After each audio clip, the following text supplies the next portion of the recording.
एक कहानी, एक नायक और उसमें बहुत सारा सीख है। रेगिस्तान में फंसा हुआ एक आदमी प्यास से मर रहा था, 2 दिन से प्यासा था। रेगिस्तान में एक झोपड़ी दिखा उसको। वो टहलता और चलता सोचता कि ये झोपड़ी हकीकत में है रेगिस्तान में, लेकिन फिर भी उम्मीद नहीं छोड़ा और रेगिस्तान के झोपड़ी में किसी तरह वो पहुंचा। 2 दिन से प्यासा लड़खड़ाता हुआ वो पहुंचा। फिर उसको झोपड़ी भी वीरान लगी, कोई नहीं था वहाँ। फिर वो हताश हुआ, फिर इधर उधर देखा, उसको एक पंप दिखा। पंप देखते ही वो बहुत खुश हो गया। वो चालू किया पंप को, उसमें पानी ही नहीं था। वो बहुत टूट गया, बहुत हताश हो गया। फिर वो सोचा अब क्या करें, अब तो मेरा काम खत्म है। फिर सोचा और चारों तरफ ताकने लगा तो एक बोतल टंगी हुई थी। तो सोचा उसमें कुछ है, तो जाके देखा उसमें पानी है। उस पे बोतल पे लिखा हुआ था। वो पानी पीने के लिए सोचा ना, तो उस बोतल पे उसको नजर पड़ा कि उस पे लिखा हुआ है कुछ। उसमें लिखा हुआ है कि ये पानी नल में डालो, पंप में डालो और पानी फिर इसमें वापस भर के रखना।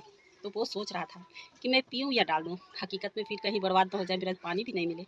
लेकिन फिर वो फैसला लिया और पंप में पानी डाला और डालते ही फिर सतगुरु का नाम लिया और 1 2 3 4 करके पंप चलाया। पानी निकला बहुत सारा। वो पिया, खुश हुआ और बोतल में पानी भरा, फिर वहाँ रख दिया और फिर वापस से बाहर निकला।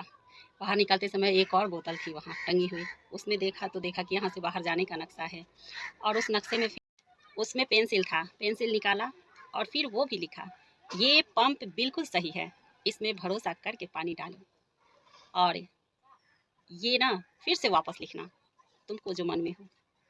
और फिर वो बहुत खुश और अपने घर को निकला और इस उम्मीद के साथ कि उम्मीद जब तक है ना तब तक ही इंसान जिंदा है। बिना उम्मीद के तो कोई इंसान जिंदा ही नहीं है।